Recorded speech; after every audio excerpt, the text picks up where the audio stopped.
Apex Legends is the first EA game since the turn of the millennium with enough decency to feel like a game, and not an overpriced microtransaction-filled waste of hard drive space that holds your hand so tightly it'll break your hand before you've played 2 hours of it. And that leads me to ask the question, is it great? To give a little background, Apex Legends is a 3-man squad-based Battle Royale game featuring a colourful cast of characters, including a robot, who each have more personality than every single character in every single Call of Duty game ever, who all do the standard Battle Royale fighting in a well-designed but fairly standard Battle Royale map. Jumping right into the story as usual, besides a cutscene as you load up the game has about as much story as you'd find in a recently used microwave, a tiny splotch here and there but literally nothing else. The story you do get is the occasional story referencing line from some characters, and that's it. Speaking of characters, I think for this game especially it's worth talking about the characters. Starting with a personal favourite, this game's resident robot, Pathfinder. Pathfinder is a pretty interestingly designed robot with a very cheery personality, who is unapologetically cheery to the extremely bitter end, including when he's busy murdering people. Beyond the robotic rascal, you've got the world's edgiest overgrown 12-year-old, known as Bloodhound. And just as you'd expect, he's edgier than a serrated knife glued to a throwing star attached as a hood ornament to a tank made of chainsaw blades. You also get other brilliant personalities such as Wannabe Soldier, I don't wanna die, Doctor, Phase Shift, World War I Germany, Hologram Expert, and a drug addict. And although I don't sound like it, I do think most of them have pretty great personalities, and they all have a lot of great quips. The gameplay of Apex Legends is unsurprisingly fluid, due to its use of the Titanfall branch of the Source engine, an extremely fluid engine previously seen in both Titanfalls 1 and 2. Unfortunately, you don't get all the movement abilities seen in Titanfall 2, although you do get the sliding and the running speed to make Superman jealous. Thankfully though, most of the pilot class's signature abilities do return with one of the characters, such as the grapple coming back as Pathfinder's main ability. The abilities on the whole are actually pretty great, with a mix of purposes from combat-oriented abilities such as smoke grenades and shields, all the way to more generalist utility abilities such as grappling or speed-boosting drugs. Yep, you heard me right, your friendly neighbourhood druggy character does have an ability that is literally just doing drugs.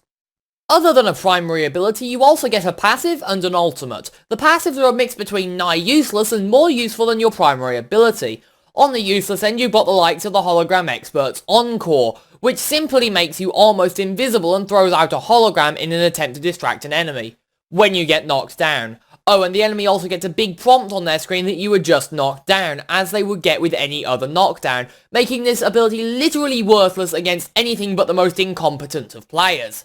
On the other hand, you've got the Phase Shifter's Voices from Beyond, which literally gives you useful information such as, you're being aimed at, or shit's going down nearby. Or the guy who doesn't want to die's Gun Shield, which gives you a nice big defensive shield while you shoot at someone, so long as you're looking down your gun's iron sights. Ultimates-wise, there are some awesome ones and a couple of boring ones. The boring ones mostly consist of a jump pad and a couple others that aren't quite as cool as the best ones. On the cooler end, you've got bombardments, portals, more bombardments, supply drops, and more. The only bad thing about ultimates is that while some charge quicker than you'll find uses for them, such as the zip line, the others charge slower than a phone that's missing its battery. Onto the gunplay, you get a fairly sizable lineup of interesting firearms, each and almost every single one of which serves a unique and useful purpose. However, some weapons manage to be about as useful as single-ply toilet paper, though there are some pretty great ones to counter that out.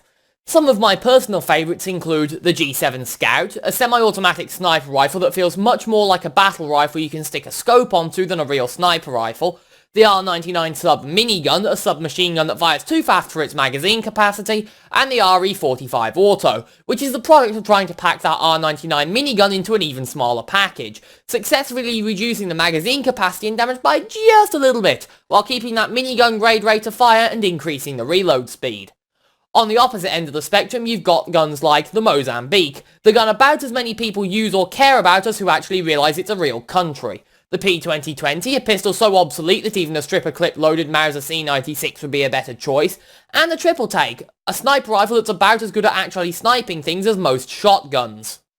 Somewhere in the middle sits the likes of the Eva Lame Auto, an automatic shotgun that fires slower than most semi-automatic shotguns. The Flatline, a gun named after what you will be doing more often than killing. The Havoc, a gun that is not great at causing its namesake. And the Devotion, a gun that would require quite a lot of its namesake to find a good use for, since in almost every way it is outclassed by other far superior weapons. On the whole, the guns control pretty well and have fairly easy to handle recoil, with literally no scope sway beyond the flinching from being shot in the back, courtesy of every enemy on the map except the one you're looking at down the scope. The guns tend to have a fairly low spread when hip firing compared to games like Call of Duty, meaning you might hit your target every now and again without looking down the iron sights. On the other hand, the magazine capacities on show are smaller than my active subscriber count, at about 20 for most weapons, with most only going lower than that before you get your hands on decent extended magazines. Speaking of extended magazines, your guns have a bunch of different attachments, such as sights, extended mags, recoil reducing stabilizers and chokes among others, half of which are obsolete by the time you find them since the better versions are more common than the bullets you're firing out of your guns, and the other half of which are actually quite useful. Something I personally enjoy about this game is the health system, which is based on health packs, shield cells and phoenix kits with exactly nothing that regenerates. Hell, you don't even start with a shield. Once you've got a shield though, it has a limited capacity and is only recharged with shield cells, while your health is recharged through health packs, all of which can be found scattered around the map in the same quantity you'd find abandoned low-end attachments at the end of the game, by the dozen.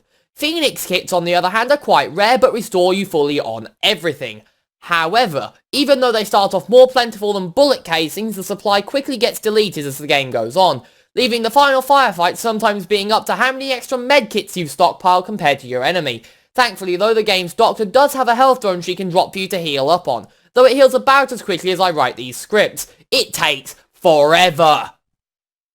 Though, like any other Battle Royale game on the market, you will die faster than an iPhone 5's battery if you get caught off guard, or are anywhere near another team at the start of the game.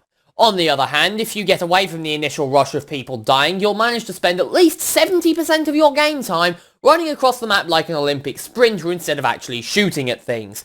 So even when you do get yourself one of the game's nicest toys to shoot at things with, you'll probably get put down before you get a single shot out of that gleaming chrome barrel. Conveniently, to go alongside dying faster than you ever thought possible, in some matches you'll feel like your ammo pool is as wide as an ocean and as deep as a mountain. As in, you will find ammo for every single weapon that you don't have, and not a shot for any weapon you do have. So you'd better make sure those 6 revolver rounds and 18 rifle rounds count, before you have to fall back to sticking a shotgun shell in an enemy's eye socket and hitting it with something to make it go off, at which point you might as well assume you're already dead. Besides the amount of kills you'll ever get while gawking at people who have a kill total more than 10 times my subscriber count, this game also has an astounding lack of technical issues for me to complain about, which really does ruin my mood a bit because I feel like writing a rant right now and I'm being forced to write something nice instead. So here you go game, the world's most sarcastic gold star for your glitch freeness. In conclusion, Apex Legends is a Battle Royale game.